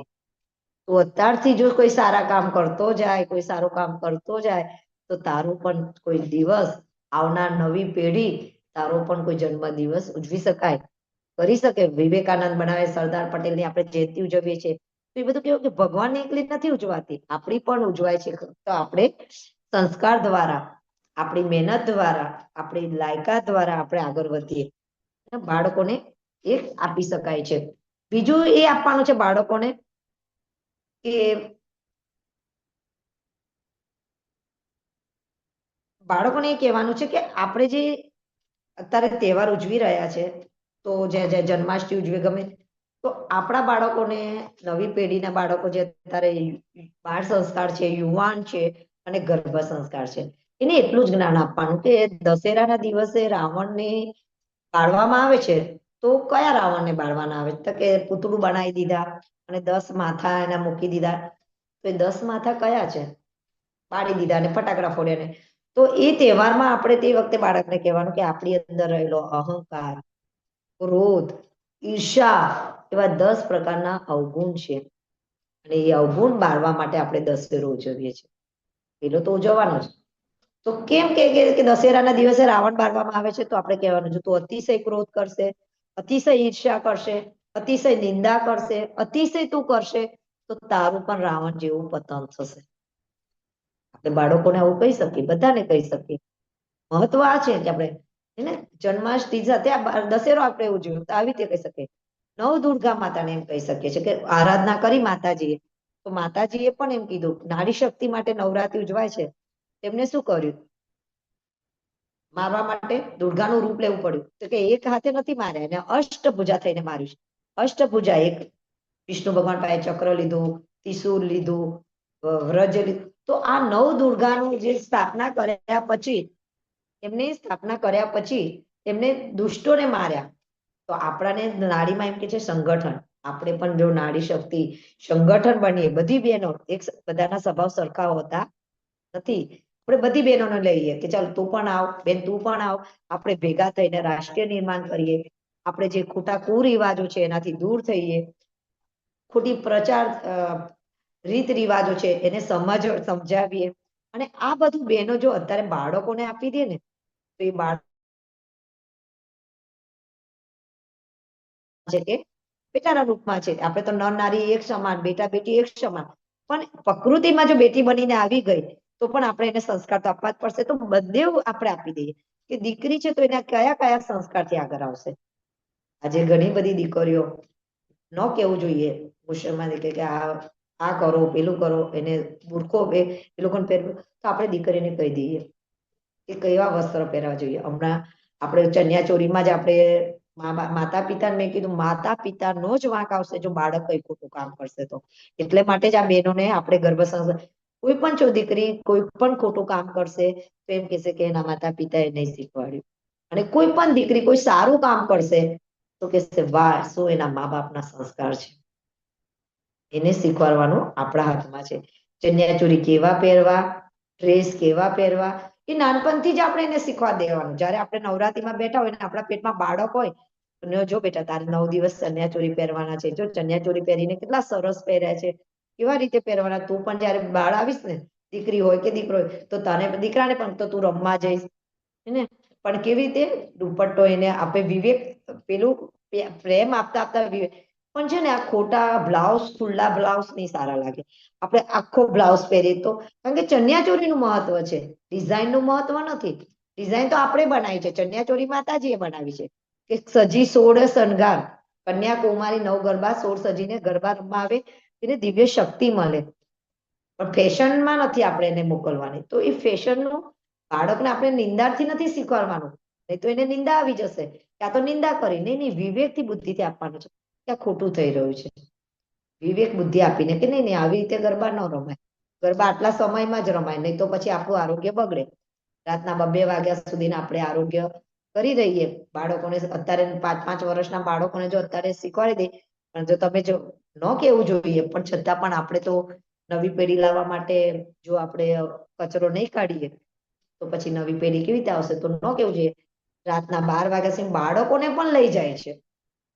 ઘણી વખતે આપણે એમ થાય કે અરે બાળકને તો ઘરમાં સુવડાવી દે, પણ એમાં શું થઈ જાય છે, કારણ ક્યાં છે. અમે વિચાર્યું, અમે ઘણી વખતે બેસીએ બાળકોને લઈને શું કામ જાય છે. નવરાત્રી તો અમે પણ કરે, પણ પહેલા સંયુક્ત કુટુંબ હતું આપણું, એટલે બાળકોને બા ને દાદા ઘરમાં સાચવતા હતા ને આપણે ગરબા રમવા જતા હતા. હવે સંયુક્ત કુટુંબ નથી એટલે ખુશી. અમે ઘણી જગ્યાએ અમે જઈએ, અમે 9-1 વાગે અમારે તો આ કામ કરવાનું છે એટલે અમે જઈએ કે ચાલો આપણે કંઈક શીખવા માટે જઈએ. એટલે ગ્રાઉન્ડમાં જઈએ, થોડું નિરીક્ષણ કરી આવીએ. બાળક સરસ ખુરશી પર હું આમ બેઠું આમ આ સ્ટાઈલ. પછી અમે તો બેન એને સીધા સોવડાવી દો ને, કેમ કોઈ નથી ઘરે? ના કોઈ નથી. એટલે અહીંયા સુઈ જાય, કારણ કે માને શોખ છે. કેવી કરુણતા લાગે અમને સાંભળતા. તો ઘણી જગ્યાએ છે બેન એવું. પછી અમુક બહેનો તો અમે વડીલો હોય ને એને કહીએ ભાઈ થોડી વાર રાખો ને બેન, કારણ કે આપણો શોખ મારી નથી નાખવાનો. પણ આપણે ક્યાં ભૂલ થઈ, કારણ કે આપણે સંયુક્તમાં તો પછી 2-3 વર્ષ માટે તો શોખને બાજુ પર મૂકવાનો છે. વિવેક વાપર્યો આપણે કે આપણે શોખ છે નવરાત્રીના ગરબા રમવા છે, તો આપણે એ શોખને 2 વર્ષ માટે બાજુ પર મૂકી દીધો છે, બંધ નથી કરી, બાજુ પર. જ્યારે બાળક મોટું થઈ જશે ત્યારે ફરીથી આપણે ગરબા રમીશું. તો એ કેમ થશે? તો કે એ જે 9 દિવસ તમે બાળકને ખુરશીમાં સોવડાવ્યું કે અવાજમાં સોવડાવ્યું, એનાથી એને વિકૃત પરિસ્થિતિ થઈ શકે છે, એનામાં અવગુણ આવી શકે છે. આપણે એને સારું બનાવવા જતા આપણે થોડાક શોખ માટે, માના થોડાક ફેશન કે થોડાક શોખ પૂરા કરવા માટે આપણા માતાએ ફક્ત 9 મહિના બાળકને મોટું કરીને બાજુ પર મૂકી દીધું, પછી એના શોખ નહીં. કમસે કમ 5 વર્ષ સુધી, જ્યાં સુધી સમજતું ના થાય ત્યાં સુધી તો માતાએ પોતાના બધા જ શોખ બાજુ પર મૂકવા પડે. વિવેકથી પણ થોડી વાર રમ્યા આવો કુટુંબમાં, ઘરમાં વડીલ હોય તો એને આપીને રમી લો, કાં તો એની જોડે જ રમી લો. નાના છોકરાને ઉચકીને ગરબા ઘણી જગ્યાએ રમાય છે, એને શરૂઆતમાં રમી લો. વિવેકથી આ બધા તહેવાર ઉજવીએ તો આ તહેવારનું મહત્વ આપણને ખબર પડતું જાય છે. બીજું એક વાત તમને કહેવામાં આવશે કે બાળકોને જો સ્કૂલમાં જ્યારે મોકલવામાં આવતું હોય છે ને, ત્યારે આપણે એને બોજ તરીકે મોકલી દઈએ છીએ કે ચાલો ભાઈ કેજીમાં જવાનું છે. તો બાળકોને આપણે શા માટે ભણાવીએ છીએ? મા બાપને જો આજના જ મા બાપોને આપણે પૂછીએ કે બાળકોને સ્કૂલમાં, તો એ શું કે છે કે એનું ઉજ્જવળ ભવિષ્ય થાય, એ કમાતું થાય. તો એના માટે આપણે એટલું જ કહીએ કે બાળકોને નાનપણથી જ આપણે એમ કહીએ કે જો અહીંયા તને છે ને 2 વસ્તુ મળશે, રમવાનું મળશે, તારો સમય, નવા મિત્રો મળશે, ત્યાં તને જશે તો નવા ટીચર મળશે, ગુરુ મળશે, જે મારા કરતા પણ સરસ વાર્તા કહેશે, તે બાળક જવાનું થશે. પણ આપણે કહીશું ત્યાં A ફોર એપલ જ શીખશે, પછી તને નોકરી મળશે, પછી તું મહાન ડોક્ટર બનશે, એન્જિનિયર બનશે, આ બધું નહીં. મારા બાબાને 10મા ધોરણ સુધી અમે એને એવું નહોતું કીધું કે તારે કઈ લાઈનમાં જવાનું હતું. બાળપણથી અમારું સપનું હતું કે એને ડોક્ટર લાઈનમાં મોકલવાનું છે.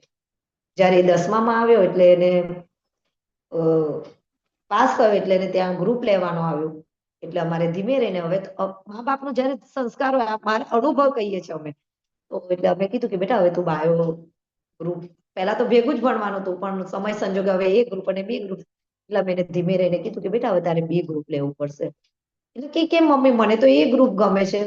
હવે જો યુવાન છે, 12મા ધોરણ 10મા ધોરણનો છોકરો કેવો છે, યુવાન છે. હવે જો એને એકદમ એમ કહી દઈએ કે નહીં નહીં બેટા, અમારું સપનું છે, એક નાનકડું સપનું છે અને તને આ લાઈનમાં મારે મોકલવાનું છે, તો એનું સપનું તો એને કશું કીધું જ નથી, આપણે પૂછતા પણ નથી, કારણ કે એને તો એક જ યુવાન બને ત્યાં સુધી બસ ચરતી જાતું, શીખતો જ જા, સમય આવે ત્યારે જ એને પૂછાય. એટલે એને કીધું મમ્મી મને તો એ ગ્રુપ લેવું છે. મેં કીધું બેટા હવે એને મેં કશું કીધું નહીં, અમે પતિ પત્ની બેઠા અમે ઘરમાં, શું કરીશું. બાળકને હવે સપનું હતું મારા સસરાનું કે એને ડોક્ટર લાઈનમાં મોકલવાનો છે. અમે ત્યાં સુધી એને કીધું નહીં. પછી અમે નક્કી કર્યું કે બેટા એક કામ કરો ને, આપણે આ ચર્ચાને બાજુ પર મૂકી દઈએ, કારણ કે જો તમે નાના છો, એક કામ કરો, તમે બંને ગ્રુપ લઈ લો. તમે નહીં માનો, મારા બાબાને અમે બંને ગ્રુપ લેવડાવી દીધું. બંને ગ્રુપ લેવડાયા પછી ત્યાં સ્કૂલમાં થયું કે કોઈ આખા, અને હોસ્ટેલમાં રહેતો હતો, આખા હોસ્ટેલમાં બધા નવે લાગી કે નામ તો એનું યુવરાજ છે, કે યુવરાજ આ તે કેમ નિર્ણય લીધો? તો કે છે કે બસ મારા મમ્મી પપ્પાનો કંઈક હશે કઈ વિચાર, મમ્મી પપ્પાએ કીધું કે બંને ગ્રુપ લઈ લઈએ. એટલે મેં બંને ગ્રુપ લઈ લીધું. એને કોઈ આર્ગ્યુમેન્ટ નહીં કરી. કારણ શું છે? કારણ કે પહેલેથી હું એને સ્વાધ્યાયમાં રાખતી હતી. નો આર્ગ્યુમેન્ટ, એને બંને ગ્રુપ લઈ લીધું. એટલે એના ટીચરો બોલાવ્યો કે જો યુવરાજ, બંને ગ્રુપ લેવાથી ટકા ઓછા થઈ જશે.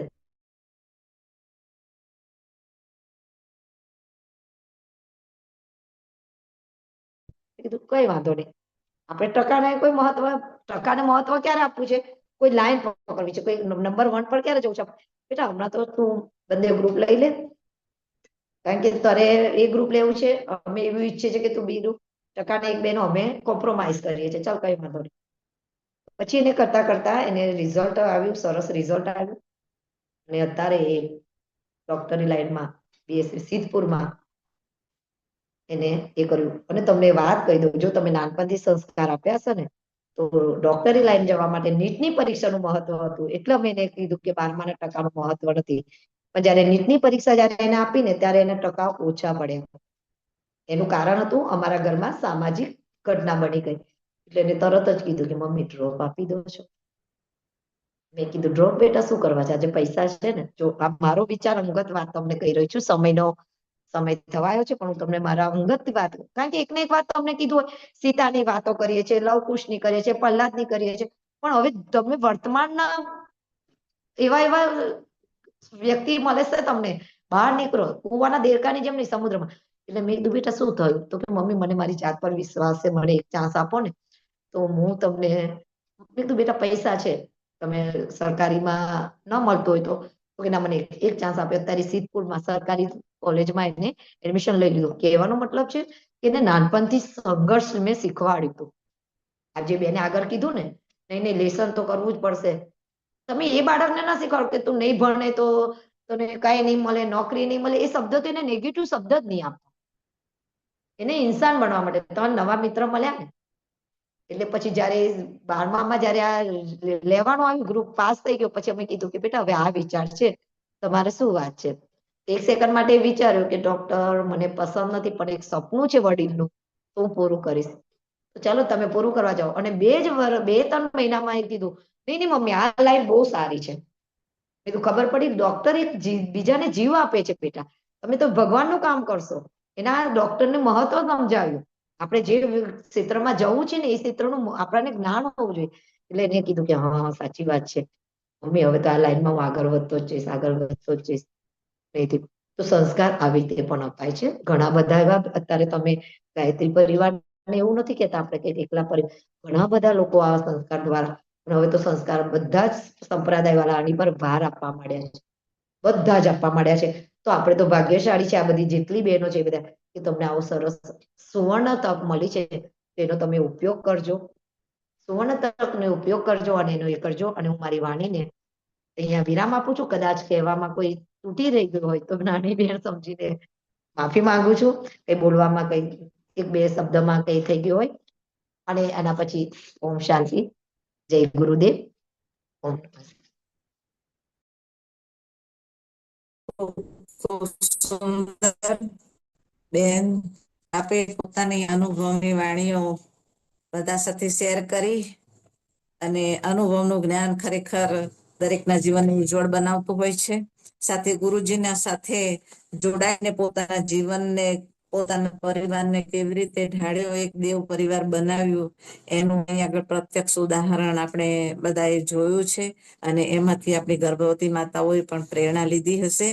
હું માનું છું કે ખરેખર જે વસ્તુ છે એ આપણા ચિંતનમાં, આપણા વિચારોમાં સત્ય વસ્તુ નથી આવતી ને, ત્યારે આપણે ગુમરાહ થઈ જતા હોય છે. અને એ ગુમરાહ થતા હોઈએ છે ત્યારે આપણા બાળકોને યોગ્ય માર્ગદર્શન ન મળે અને એના પરિણામે ભવિષ્યમાં એક આદર્શ નાગરિક બનવાથી આપણું બાળક વંચિત રહી જાય.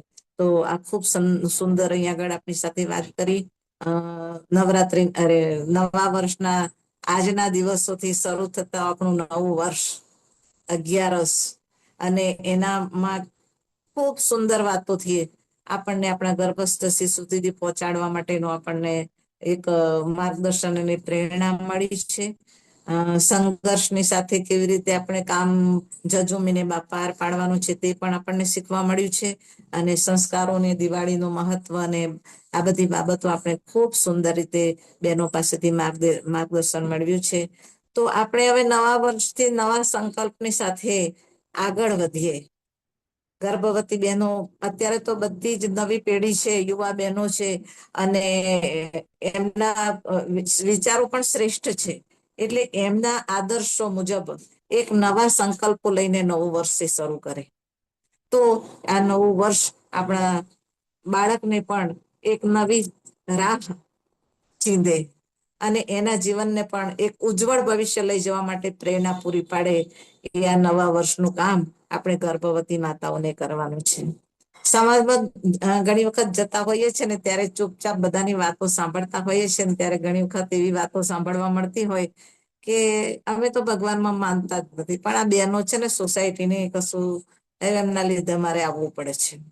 હે, એવું પણ ઘણી વખત એવું પણ સાંભળવા મળે છે કે ઓહો, તમે તો ઘણી બધી ભક્તિ કરો છો, તમને વિમાન લેવા આવશે ને તો અમને પાછળ ટીંગડાઈ જઈશું, તો અમે બચી જઈશું. એવું પણ ઘણી વખત ત્યાં સાંભળવા મળતું હોય. તો ખરેખર જે સત્ય વસ્તુ છે ને, કે આપણે કોઈ જાતની ભક્તિ કરતા હોઈએ કે કોઈ જાતનું પરમાત્માની સાથે જો આપણે કંઈક વાત કરવા માંગતા હોય, આધ્યાત્મની વાત કરવા માંગતા હોય, તો સાચું આધ્યાત્મ શું છે એ ખરેખર શીખવું પડે. આપણે સનાતન ધર્મની અંદર ડગલે ને પગલે ભગવાનની વાત આવે. ભગવાનનો મતલબ એવો નથી કે ટીલા ટપકા કરવા અને પૂજા પાઠ કરવાની, એનો મતલબ એવો નથી. એનો વિશાળ વ્યાપક અર્થ પરબ્રહ્મ તરીકે, જે સંસારને, સૃષ્ટિના નિર્માણ માટે અને એની વ્યવસ્થા સંભાળવા માટે એ પરબ્રહ્મ વ્યવસ્થા કરે છે. અને બીજો એનો અર્થ એવો નીકળે છે કે સુપર કોન્શિયસ માઇન્ડ, જે અત્યારે આપણે ગર્ભવતી માતાઓને અમને શીખવાડી રહ્યા છે, કે આપણું સુપર કોન્શિયસ માઇન્ડ જે છે, જેને કહેવામાં આવે છે કે ચેતન મન, સુપર પાવર મન, અને એ જે છે એ આત્મા છે, એ જ પરબ્રહ્મ છે. એટલે બૃહદારણ્ય ઉપનિષદમાં એક વાક્ય સરસ સુંદર લખ્યું છે, હું તમને કહું કે આત્મા વા અરિદ્રષ્ટવા શ્રોતવ્યો મંતવ્યો નિધિધ્યાસિસ્તવ્યો. મતલબ એનો અર્થ એ થાય છે કે અરે લોકો, તમે તમારે પોતાને જાણો, તમે પોતાને સમજો અને પોતાને સુધારો, તમે પોતે પોતાના માટે યોગ્ય બનો. એટલે પરમાત્માને ઓળખવા માટે આપણે પોતાને જાણવાનું છે. અને આ બાબત છે ને આપણા બાળકમાં આપણે કરવાની છે, રેડવાની છે. કે જેનું સુપર ચેતન મન જે છે, એનું આની અંદર જે આત્મા રહેલો છે, એ અંતઃકરણની અંદર બધા જ ગુણ, કર્મ અને સ્વભાવ લઈને આપણે ત્યાં આવવાનો છે. એની આદતો, એનો વિશ્વાસ, એની માન્યતાઓ, એ ધૃણા, આ બધું ભરી લઈને આવવાનું છે. તો આપણે એને આત્મ જાગૃત કરવાનો છે ને સત્ય તરફ લઈ જવાનો છે. એને એને કહેવાનું છે, આપણા બાળકને આપણે એ શીખવાડવાનું છે કે તું જે કરી શકીશ એ તું જ કરી શકીશ.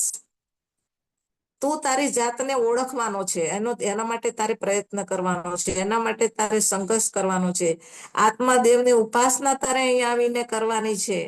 અને એ રીતે તું તો તારી પોતાની સાધના વડે તારા પોતાના પ્રયત્નો વડે તું એક મહાન વ્યક્તિત્વ ધારણ કરીશ. એવી વાત આપણે આપણા બાળકમાં રેડવાની છે. તો નવા વર્ષના દિવસોમાં આપણે આવી સુંદર સુંદર વાતો આપણા બાળકને સંવાદમાં કરીશું. અને એ સાથે આપણો સમય પૂરો થવા આવ્યો છે. આપણને જે બંને વક્તાઓ જે મળ્યા છે એમના ઉદબોધનમાં એમના અંતઃકરણની ભાવનાઓ આપણી સાથે શેર કરી. આપણું બાળક જેટલું બને એટલું વધારે સંસ્કારિત થઈને આવે અને જેટલા બને એટલા સારા ગુણો સાથે કેળવીને સમાજમાં એક આદર્શ મનુષ્ય બને એની વાતો લઈને અહીં આગળ બંને બહેનો ઉપસ્થિત રહી છે. માન્ય શ્રી દર્શનાબેન અને માન્ય શ્રી જ્યોત્સનાબેન વાઘેલા બંને જણનો આપણે ખૂબ ખૂબ આભાર માનીએ. અને આ તબક્કે નવા વર્ષે સૌ માતાઓ બહેનોને શુભેચ્છા પાઠવીએ છીએ કે happy new years, happy Diwali. અને સાથે બધા જ તહેવારો ખૂબ એન્જોય કરો અને આપણા બાળકને પણ એન્જોય કરાવો એ ભાવ સાથે આપણું વક્તવ્ય અહીંયા આગળ પૂરું થાય છે. અને આવતીકાલે શનિવારે પણ પાછા 4 વાગે આ જ ટાઈમે આપણે પણ આજે પાછી માતાની પાઠશાળા ચાલવાની છે એમાં જોઈન થઈશું. એ ભાવ સાથે હું મારી વાત પૂરી કરું છું. જય ગુરુદેવ, જય મા.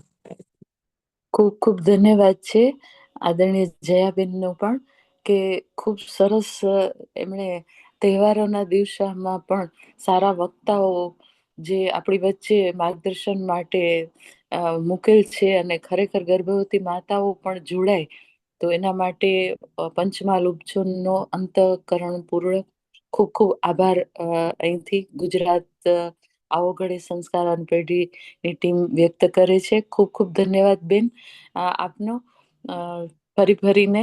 અને છેલ્લે જે આપે તત્વદર્શનના સ્વરૂપમાં જે સંદેશ આપ્યો છે ખરેખર સરાહનીય છે. આપણે ફરીથી આવતીકાલે મળી રહ્યા છીએ, કારણ કે આપણે આવતીકાલે એક દિવસ છે, બસ એના પછી અઠવાડિયું આપણે રજા રાખેલ છે, કારણ કે મોટા દિવસો છે દિવાળીના, એટલા માટે. અને આજે આપણે વિદાય લઈએ, આવતીકાલે મળીશું ફરીને.